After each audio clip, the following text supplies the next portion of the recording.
Passo dopo passo non si ferma la marcia dell'imprenditoria femminile trevigiana. A dirlo i dati del 2022 che vedono crescere il settore di 157 aziende in più rispetto all'anno precedente, aggiornando il dato complessivo a quasi 16.200 sedi nella Marca.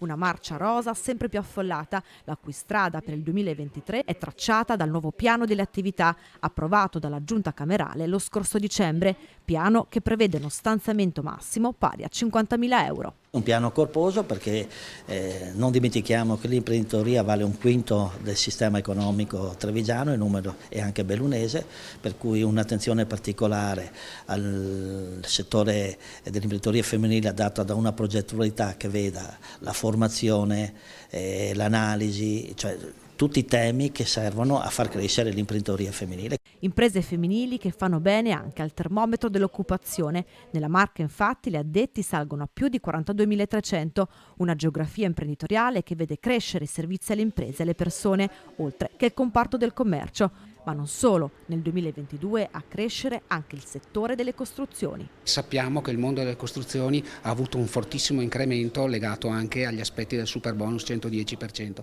Effettivamente vediamo e notiamo anche la componente straniera dell'imprenditoria femminile che va a pesare nel settore delle costruzioni per un 30%. E se i dati trevigiani disegnano un trend in crescita, la provincia bellunese invece registra una lieve flessione, con 6 aziende in meno rispetto al 2021.